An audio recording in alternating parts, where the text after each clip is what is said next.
ఆంధ్రజ్యోతి కావచ్చు, ప్రజాశక్తి లాంటి పేపర్లు కావచ్చు, any other paper, even web news channels కూడా, శ్రీకాకుళం జిల్లాలో పనిచేస్తున్నటువంటి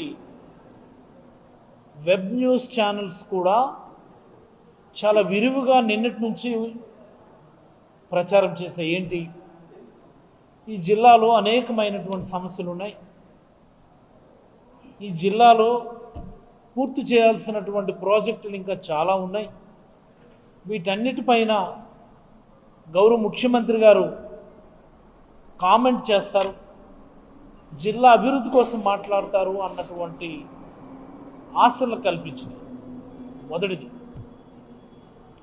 మరి నేటి కార్యక్రమం చూస్తే నా దృష్టిలో నేటి కార్యక్రమం అత్యంత నిరుత్సాహపరిచినటువంటి కార్యక్రమం అని నేనైతే భావిస్తా ఉన్నాను. అత్యంత నిరుత్సాహపరిచినటువంటి కార్యక్రమం.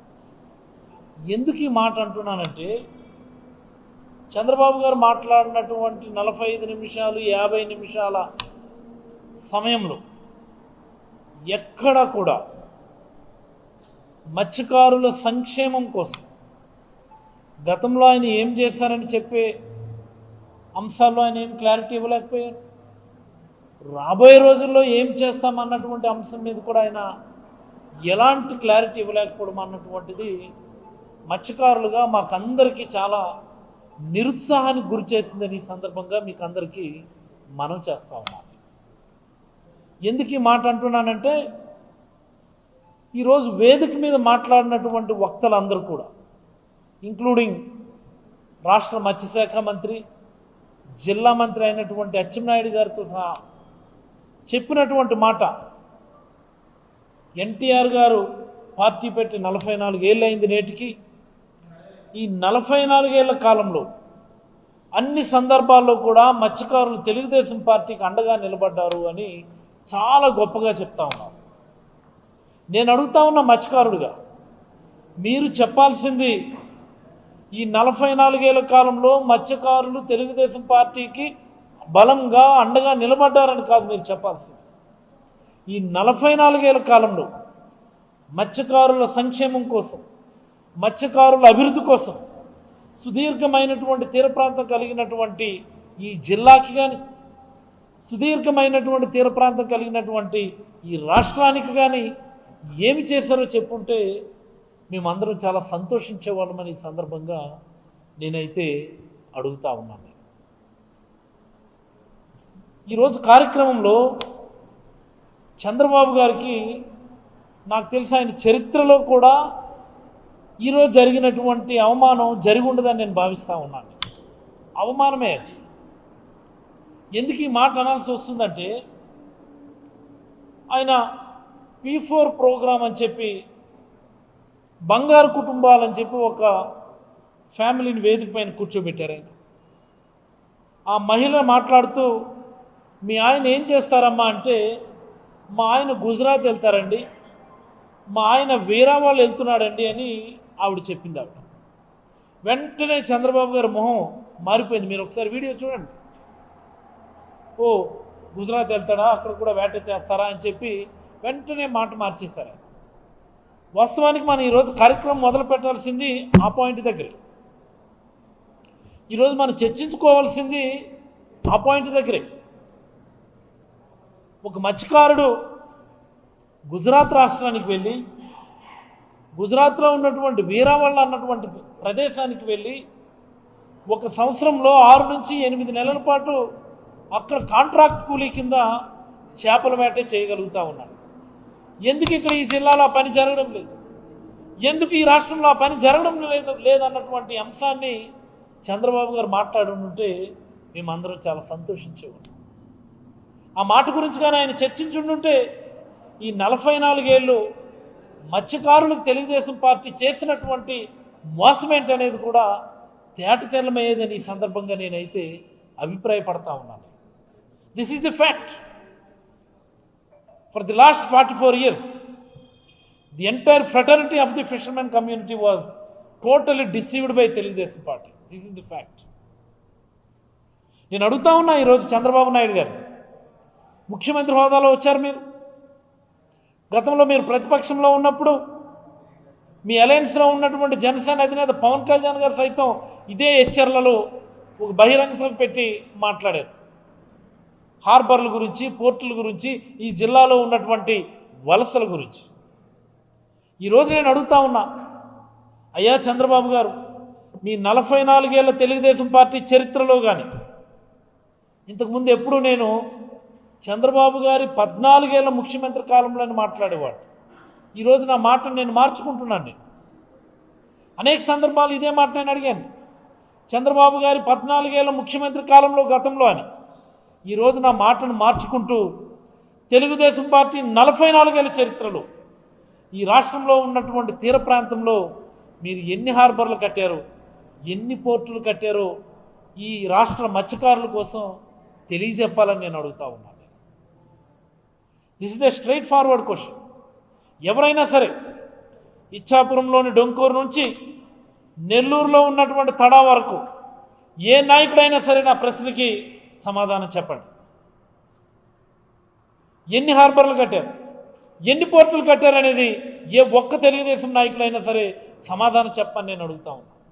మీరు చెప్పే సమాధానం ఈరోజు చంద్రబాబు గారి వేదిక మీద ఉన్నటువంటి ఒక మత్స్యకార మహిళ చెప్పింది. మా ఆయన బ్రతుకు తెరువు కోసం ఇక్కడ చేపల వేట చేయడం సాధ్యపడక ఎక్కడో గుజరాత్ రాష్ట్రంలోని వీరావాళ్ళు వెళ్ళిపోతున్నాడని చెప్పి ఈరోజు అదే వేదిక మీద చెప్పింది. ఇంతకంటే అవమానం చంద్రబాబు గారి రాజకీయ జీవిత చరిత్రలో ఉండదు అని నేను ఈ సందర్భంగా అయితే అభిప్రాయపడతాను. 14 ఏళ్ల కాలంలో ఒక్క హార్బర్ కానీ, ఒక్క పోర్టు కానీ మెటీరియలైజ్ చేయలేదు. మీరు తెలుగుదేశం పార్టీకి దన్నుగా ఉన్నారు, తెలుగుదేశం పార్టీకి అండగా ఉన్నారు. మత్స్యకారులు మీరు మోసం చేశారు, మత్స్యకారులు మోసపోయారు అన్నటువంటిది నేటితో సుస్పష్టమైందని ఈ సందర్భంగా నేనైతే అభిప్రాయపడతాను. ఒక్కటంటే ఒక్క హార్బర్ కట్టారు, ఎయిదర్ ఫౌండేషన్ ఆర్ ఇనాగ్రేషన్, ఒక శంకుస్థాపన కానీ, ఒక ప్రారంభం కానీ. ఇంతకంటే దౌర్భాగ్యం ఇంకోటి ఉంటుందండి. 3 సార్లు ముఖ్యమంత్రిగా చేశారు, ఇప్పుడేమో 4వసారి మీరు ముఖ్యమంత్రిగా పీఠాన్ని అధిరోహించినారు. అయినా ఇంతటి ఘనచరిత్ర కలిగినటువంటి మీకు మత్స్యకారుల కోసం ఇదిగో నేను ఈ హార్బర్ కట్టాను, ఈ పోర్టు కట్టాను, మీకు ఇంతమందికి నేను ఉపాధి కల్పించానని చెప్పుకోలేకపోతున్నారంటే ఇంతకంటే సిగ్గుచేటు మరొకటి ఉండదని, ఇది నా బలమైనటువంటి, నాది కాదు, ఈ రాష్ట్రంలో ఉన్నటువంటి 50 మంది మత్స్యకారుల యొక్క బలమైనటువంటి అభిప్రాయం అని ఈ సందర్భంగా తెలియజేయాలనుకుంటా ఉన్నాను. మీరు ఒకసారి చరిత్ర తీసుకోండి. మీరు జగన్మోహన్ రెడ్డి గారు ముఖ్యమంత్రి అయ్యే సమయానికి ఈ రాష్ట్రంలో కేవలం 2 ఫంక్షనల్ హార్బర్స్ ఉన్నాయి. 2 దౌర్భాగ్యం కాదా ఇది? ఒకటి విశాఖపట్నంలో ఉన్నటువంటి హార్బర్, 2 కాకినాడలో ఉన్నటువంటి హార్బర్. ఈ 2 హార్బర్లు తప్ప ఈ ఎంటైర్ సుదీర్ఘమైనటువంటి 1000-1100 కిలోమీటర్ల తీర ప్రాంతం కలిగినటువంటి ఆంధ్రప్రదేశ్లో ఒక్కటంటే ఒక్క హార్బర్ లేదంటే ఏమైంది మీ 44 ఏళ్ల తెలుగుదేశం పార్టీ చరిత్ర? లేకపోతే 14.5 ఏళ్ల చంద్రబాబు నాయుడు గారి ముఖ్యమంత్రి పరిపాలన నేను అడుగుతాను.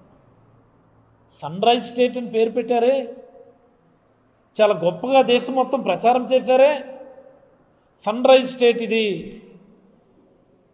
దేశానికి వెలుగునిస్తుంది మా రాష్ట్రం, అభివృద్ధిలో కానీ ఇంకా దేనిలో అయినా కానీ చెప్పి ఎన్నెన్ని మాటలు మాట్లాడారే. మరి మీ పేరు మీద చెప్పుకోవడానికి ఒక్కటంటే ఒక్క ఇన్ఫ్రాస్ట్రక్చర్ ప్రాజెక్ట్ చెప్పమని అడుగుతారు. జగన్మోహన్ రెడ్డి గారు పాదయాత్ర సమయంలో మత్స్యకారుల కష్టాలు విని, ఇక్కట్లు విని, బాధలు విని, వలసలు నివారించాలని, ప్రతి జిల్లాలో ఒక హార్బర్ ఉండాలని ఆలోచన చేసి ఆయన వచ్చిందే తడవుగా ప్రతి జిల్లాకి హార్బర్ మంజూరు చేసినటువంటి ఘనత జగన్మోహన్ రెడ్డి గారు. దానిలో భాగంగానే 4 హార్బర్లు నియర్ కంప్లీషన్ మా 5 ఏళ్ల కాలంలో, కరోనా కష్టకాలాన్ని దాటుకొని సైతం, కరోనా కష్టకాలం 2 సంవత్సరాలను దాటి సైతం ఒక 4 హార్బర్లు పూర్తి చేసినాం మేము.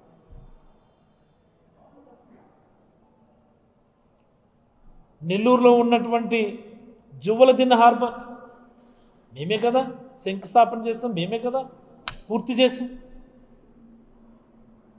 అప్పటి ప్రకాశం జిల్లా, ఇప్పటి బాపట్ల జిల్లా, నిజాంపట్నంలో మేమే కదా హార్బర్ శంకుస్థాపన చేసి పూర్తి చేసాం. మేము Machilipatnam, Bandar harbour, Bandar port, Bandar harbour అని మనం చిన్నప్పటి నుంచి వినడమే కానీ అక్కడ హార్బర్ లేదు, పోర్టు లేదు.